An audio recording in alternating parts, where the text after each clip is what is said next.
The greatest aviation mystery isn't just a disappearance. It's a silent testament to what we don't know. On July 2, 1937, Amelia Earhart, America's beloved aviatrix, and her navigator, Fred Noonan, were somewhere over the vast, unforgiving Pacific Ocean. Their Lockheed Electra 10E, called Signcock, was on the final, most perilous leg of an equatorial circumnavigation, attempting to become the first woman to fly around the world. Then, silence. A silence that has echoed for nearly a century, leaving behind a void filled with speculation, myth, and a deep, unsettling sense of the unknown. Their last known position report came from the vicinity of the tiny Howland Island, a mere speck of land in an immense ocean, their intended refueling stop.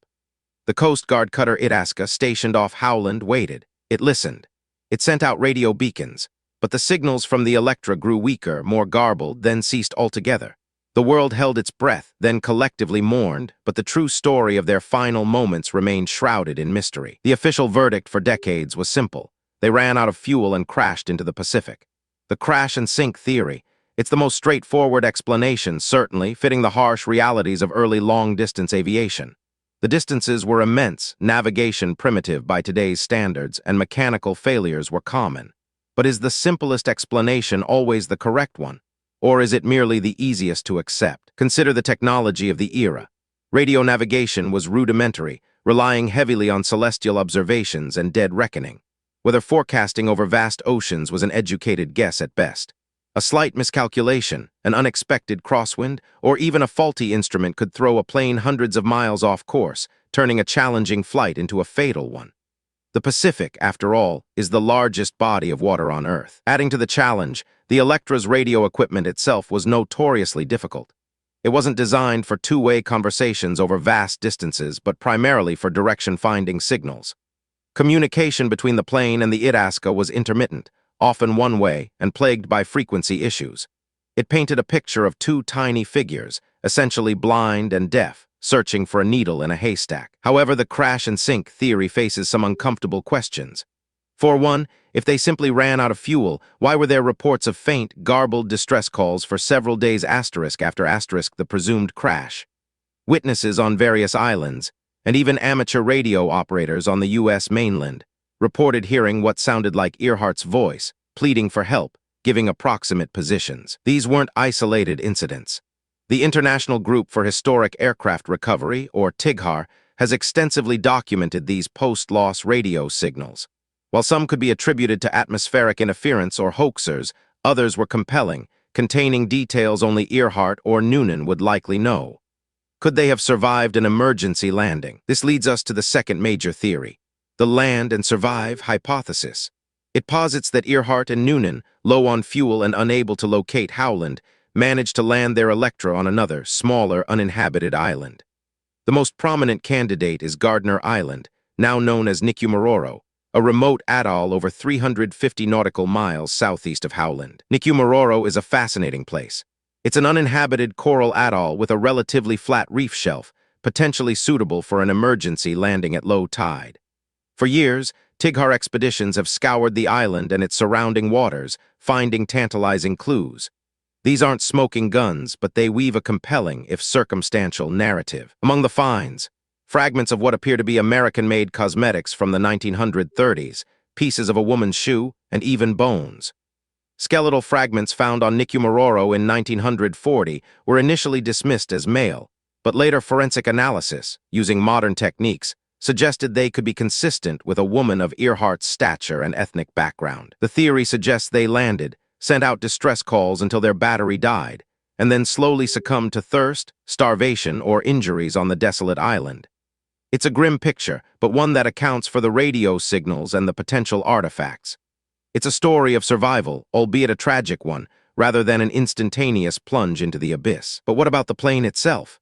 If they landed on the reef, surely some wreckage would remain. TIGHAR has conducted deep-sea sonar searches around Nicumaroro, identifying anomalous targets consistent with aircraft debris. One particular sonar anomaly, dubbed the Object, has intrigued researchers, but remains unconfirmed as Earhart's Electra. Now let's pivot to a far more sensational and controversial theory, capture. The Japanese capture theory posits that Earhart and Noonan were not lost at sea or stranded, but were intercepted and taken prisoner by the Japanese military. This theory gained traction shortly after the disappearance, fueled by the rising tensions between the US and Japan in the Pacific. The story goes that Earhart was on a secret espionage mission, flying over Japanese-mandated territories to photograph military installations. Her flight, ostensibly a circumnavigation, was a cover. The Japanese, suspicious of American activity, supposedly shot down or forced her plane down, capturing her and Noonan. What happened next varies wildly depending on who you ask. Some versions claim they were executed. Others suggest they were held in a Japanese prison, perhaps on Saipan, and died there. There are even claims that the US government knew of their capture but covered it up to avoid escalating tensions with Japan, especially as war loomed. This theory often cites alleged eyewitness accounts from Japanese islanders or US servicemen after the war. One of the most persistent pieces of evidence for the capture theory is a photograph, allegedly showing Earhart and Noonan on a dock in Jaluit Atoll, Marshall Islands, after their capture. This photo surfaced in 2017 and caused a stir. However, closer examination and historical research quickly debunked it. The photo was taken years before Earhart's disappearance, and the people in it were definitively not Earhart and Noonan. The capture theory, despite its dramatic appeal, lacks verifiable, concrete evidence. While the US and Japan were indeed on a collision course, and espionage was rampant, there's no credible official Japanese record, no confirmed testimony, and certainly no physical evidence of Earhart or Noonan ever being held captive. It remains largely in the realm of speculative fiction, fueled by a desire for more exciting, perhaps more sinister, truth. So where does that leave us? The crash and sink theory, while plausible, struggles to explain the lingering radio distress calls. The capture theory, while thrilling, lacks any substantial proof. The land and survive theory on Nikumororo offers compelling circumstantial evidence, but still awaits the definitive discovery of the Electra's wreckage. The search for Amelia Earhart continues. Advanced sonar technology, autonomous underwater vehicles, and dedicated researchers still probe the depths of the Pacific and the remote corners of its islands. Each new expedition rekindles hope, and each new piece of evidence, no matter how small, adds another layer to this enduring enigma. What is clear is that Amelia Earhart's disappearance is more than just a historical footnote. It's a testament to the risks taken by pioneers, a symbol of the vastness of our planet, and a haunting reminder that some mysteries, despite our relentless pursuit of answers, stubbornly refuse to yield their secrets. Her final flight remains one of history's most profound unanswered questions. Did she crash, lost to the depths? Was she captured, a silent victim of pre-war tensions? Or did she and Fred Noonan make a desperate landing on a remote island only to slowly fade away? We may never know with absolute certainty. But the search itself, the continuous quest for truth, keeps her legend and the mystery alive. Uncover another hidden truth with us in our next deep dive.